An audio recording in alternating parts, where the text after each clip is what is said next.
Vamos a la pelvis, donde vamos a conocer o recordar, porque esto ya lo hemos visto en la práctica pasada, la osteología, algunos tipos, algunos ligamentos, tipos, biología y contenidos de la pelvis. Muy bien. Entonces, importante, la pelvis va a recibir cambios importantes durante la gestación. Recordemos que existen cambios significativos entre una pelvis masculina y una pelvis femenina, siendo una de las más importantes el estrecho superior. ¿Qué forma tiene una pelvis femenina?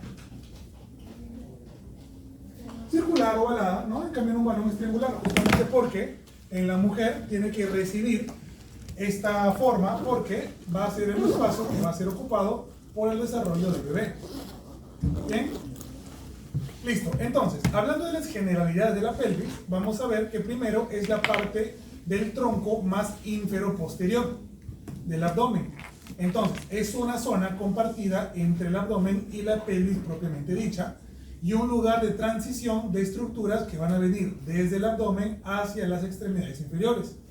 Bien, como por ejemplo la arteria ilíaca común, que me da la arteria ilíaca externa y termina entrando a la extremidad inferior mediante la arteria femoral. Muy bien. Además, va a proteger las porciones distales del tracto intestinal, principalmente el colon sigmoides y el recto, y el sistema urinario y los genitales internos. Muy bien, específicamente del sistema urinario a la vejiga y los genitales internos, que lo vamos a ver de aquí a 2 semanas. Ahora, vamos a encontrar una zona importante de la pelvis que se llama el perineo. El perineo es una zona, la más inferior del tronco, que está comprendida entre los muslos, y las nalgas, toda esta zona de acá, entre el muslo y las nalgas, y al mismo tiempo llega hasta el coxis y hasta el pubis.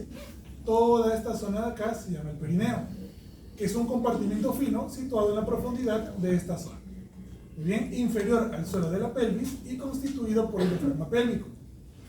En esta zona del perineo vamos a encontrar los genitales masculinos externos, que vienen a ser el pene y los testículos, y la bolsa escrotal, perdón, y los genitales externos femeninos, que vienen a ser prácticamente el vestíbulo vaginal. Muy bien. Ahora, la pelvis va a estar rodeada por paredes óseas, ligamentos y músculos. Y en la cavidad pélvica vamos a encontrar la vejiga, las porciones terminales de los uréteres, los órganos genitales internos, el recto, algunos vasos sanguíneos, algunos nervios y vasos linfáticos. Primero, cuando yo me refiero a la pelvis, me estoy refiriendo a la pelvis verdadera. Bien, ¿recuerdan cuál es la pelvis verdadera? ¿Entre qué estructuras se encontraba la pelvis verdadera?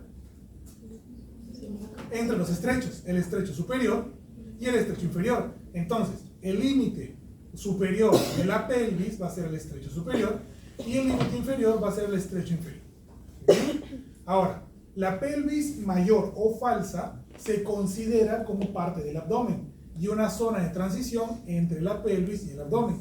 Pero la pelvis propiamente dicha viene a ser la pelvis verdadera. Es por eso de que los límites son los estrechos. En la parte posterior el límite es el coxis y en la parte anterior el límite es la sínfisis del pubis. Bien, entonces, esto ya lo habíamos visto, lo vamos a ver un poco mejor acá. Miren, entre el estrecho superior de la pelvis, muy bien, y el estrecho inferior de la pelvis encontramos a la pelvis menor o verdadera, donde vamos a encontrar las vísceras pélvicas, la vejiga urinaria y órganos internos de la reproducción, como el útero, los ovarios. Va a limitar con las caras pélvicas de los huesos ilíacos, sacro y coxis, y limita con el diafragma pélvico, que es un sistema de músculos que va a estar formando el piso de la pelvis. ¿Bien? Y todo lo que está entre un plano imaginario que pasa por ambas crestas ilíacas y el estrecho superior es la pelvis mayor o pelvis falsa, que queda por encima del estrecho superior y contiene algunas vísceras abdominales. Principalmente ahí encontramos al colon sigmoides y la parte principal del recto. Limita con la pared abdominal por delante, por las fosas ilíacas hacia los lados y en la parte posterior de L5 a S1. Muy bien, y en la cavidad de la pelvis mayor es la porción inferior de la cavidad abdominal. Entonces, la pelvis mayor o falsa no pertenece a la pelvis propiamente dicha. Bien, la pelvis propiamente dicha es la pelvis menor o verdadera, como lo estamos viendo. Bien. Ahora, la pelvis ósea de las personas maduras está formada por 4 huesos. Tenemos a los huesos ilíacos o coxales, que están hacia los lados. el hueso sacro, que está en la parte más posterior, y el coxis, que está en la parte más inferior. ¿Muy bien? Primero, los huesos coxales o ilíacos son dos huesos que ya conoces. ¿Cuántas partes tiene? Tres. Tres. ¿Estas cuáles son? Ilion, Ilion, isquion, y pubis. pubis. Muy bien, toda esta cresta, ¿cómo se llama? Cresta ilíaca, Cresta ilíaca, donde se origina qué músculo? Para lumbar, en la parte más anterior, este tubérculo, ¿cómo se llama? tubérculo ilíaco, Tubérculo ilíaco del ilion, esta espina, ilíaca antero superior, anterior superior, y esta, antero inferior, anterior inferior, esta, antero posterior, y la posterior, espina ilíaca posterior inferior. Perfecto. Esta espina de acá, ciática, esta fosa, acetábulo, acetábulo, esta zona rugosa, tuberosidad del isquio, isquio, esta escotadura, escotociática mayor, y esta, menor, ciática menor, muy bien. Esta elevación de acá, tuberosidad tubérculo del pubis, esta tubérculo, rama de acá, rama del rama isquio, del isquio, esta de acá, rama del pubis, rama inferior del pubis, y esta, rama superior del pubis, donde encontramos, ¿a qué cresta? cresta Cresta pectínica. Muy bien, perfecto. Toda esta fosa, ¿cómo se llama?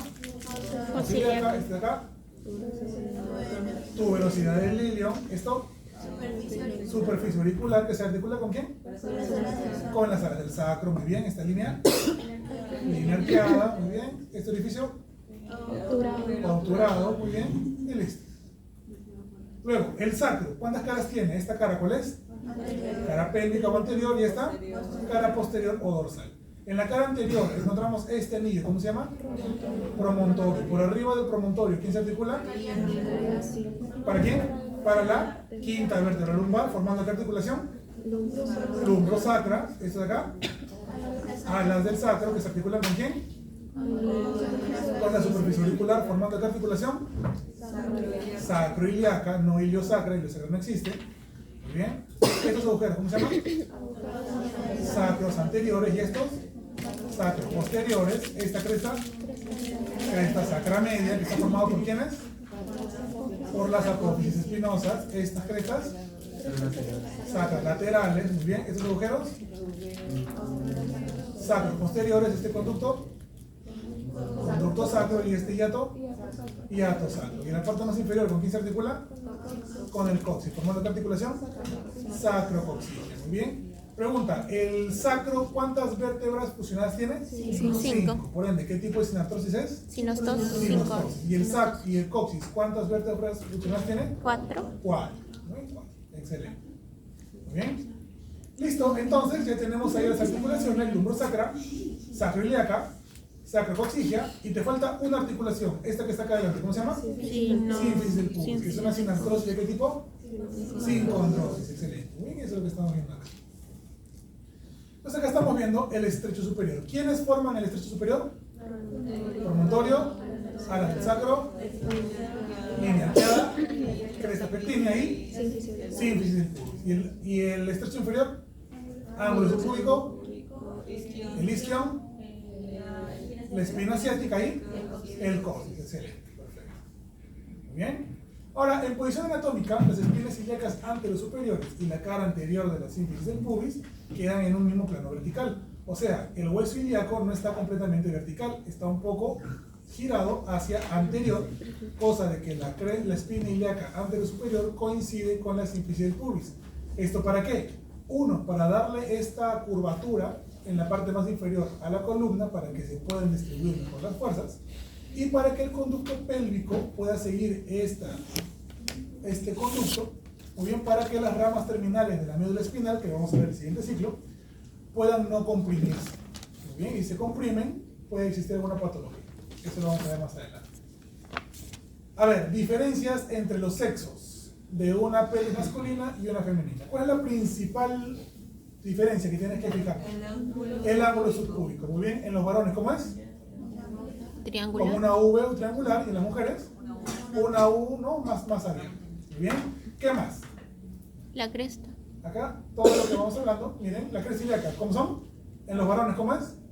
Convergente, en las mujeres, divergente. El estrecho superior en los varones, ¿cómo es?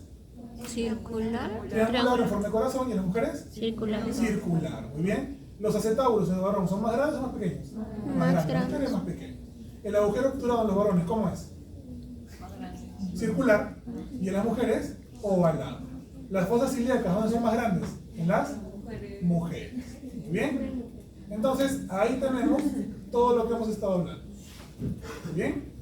Ahora, existen tipos de pelvis. Tengo la antropoide y la androide, que son frecuentes en varones. Muy bien. Estas dos.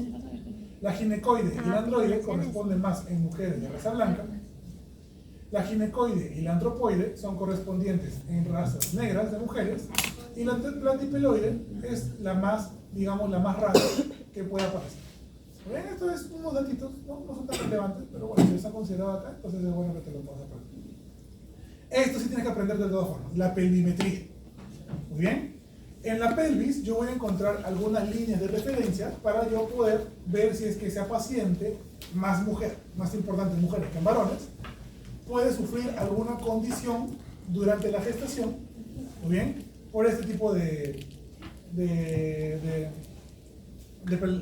diámetros. Tenemos primero los diámetros anteroposteriores. Muy bien. Vamos a ver acá que tenemos tres ángulos. Tenemos primero el conjugado diagonal, que va desde el promontorio hasta el borde inferior de la sínfisis del pubis, que debe medir aproximadamente 12 centímetros. Tengo el conjugado verdadero, que va desde el promontorio hasta el borde superior de la sínfisis del pubis, debe medir aproximadamente 11 centímetros, y el más importante de todos es el conjugado obstétrico, que va desde el promontorio hasta la parte media de la sínfisis del pubis y debe medir aproximadamente 10.5 centímetros. Ahora, como te digo, de todos estos el más importante es el conjugado obstétrico, porque si mide menos de 10.5 centímetros, muy probablemente esa paciente vaya a necesitar una cesárea, ya que el ángulo subpúbico no va a ser el necesario para poder dilatar al momento del parto. Luego tenemos en el estrecho medio, tenemos el diámetro biespinoso, que va de ambas espinas ciáticas, debe medir aproximadamente 11 centímetros, y el diámetro sacropúbico, que va del sacro hacia el pubis, hasta la parte inferior del pubis, que mide aproximadamente 12 centímetros.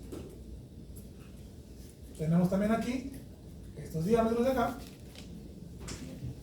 Ahí está. Aquí tenemos el diámetro sacro subpúbico, que va desde el sacro hasta la parte inferior del pubis, que debe medir 11 centímetros, y el subcoxis subpúbico, que va desde la parte inferior del coxis hasta la parte inferior del pubis, que debe medir aproximadamente 9 centímetros.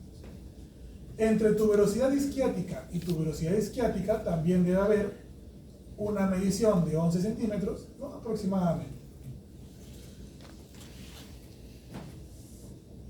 Las articulaciones ya lo vimos, tenemos 4, la sacroiliaca, entre el sacro y el ilion, la lumbrosacra, entre la quinta vértebra lumbar y el sacro, la sacrocoxigia, entre el sacro y el coxis, y la sínfisis del pubis, que es entre ambos huesos ilíacos. ¿Bien? Y tenemos este sistema de ligamentos de acá. Ahora, justamente porque la pelvis va a soportar gran parte del peso de tu cuerpo, va a haber un sistema de ligamentos que van a fijar fuertemente la pelvis, siendo los principales los ligamentos sacroiliacos anteriores y posteriores y los ligamentos iliolumbares. Muy bien, van a ser los principales ligamentos que van a sostener la pelvis. Bien, ligamento sacroiliaco anterior y ligamento sacroiliaco posterior, los más importantes, y el ligamento iliolumbar, que va a unir a las vértebras lumbares con el ilio, específicamente con las fosas iliacas. Bien, listo.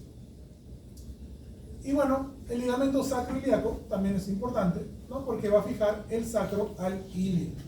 ¿Bien? Va a fijar el sacro al ilio. Lo que le dije hace un rato, el hecho de que el sacro no sea recto va a condicionar a que la cintura pélvica no sea tampoco totalmente horizontal. Entonces, esta rotación de acá entre el promontorio y el sacro, muy bien, me va a dar un eje de rotación de la articulación sacroiliaca. Si esto de acá está más anterior o posterior, puede existir de que haya una disparejidad entre ambas extremidades inferiores. Muy bien. Por lo que en una radiografía tiene que coincidir la espina ilíaca anterior superior con la sínfisis del pubis en una línea vertical. Muy bien. Y finalmente, en la pelvis vamos a tener paredes y un suelo. Primero, la pared anterior de la pelvis está siendo formada por el cuerpo y ramos de los huesos púbicos, pues enteramente por el hueso púbico, por el pubis, y por la sínfisis del pubis. Las paredes laterales están siendo formadas por los huesos coxales y el agujero obturador, y la parte posterior por el sacro y el coxis. Y esto es lo más importante de acá. El suelo de la pelvis va a estar formado por una estructura que se llama el diafragma pélvico. El diafragma pélvico está compuesto por un músculo que se llama el músculo elevador del ano. Y el elevador del ano está compuesto por tres músculos. El músculo pubococcígeo, el músculo puborectal y el músculo iliococcígeo. ¿Bien? Entonces, acá estamos viendo cómo se está formando el músculo elevador del ano por los músculos puborectal, pubococcígeo e iliococcígeo. ¿Bien? Ahora, todo el músculo elevador del ano me está formando el diafragma pélvico. Me está formando el diafragma pélvico. Por donde va a atravesar también la uretra. Muy bien, recordemos que hoy ya vimos que la uretra, al momento de expulsar la orina, va a atravesar este diafragma pélvico, y esa porción de la uretra, ¿cómo se llamaba? Uretra diafragmática. Bien, se llama la uretra diafragmática. Bien, listo, hasta ahí la teoría correspondiente del día de hoy. Bien, ahora vamos a hablar de sus exposiciones. A ver, la siguiente semana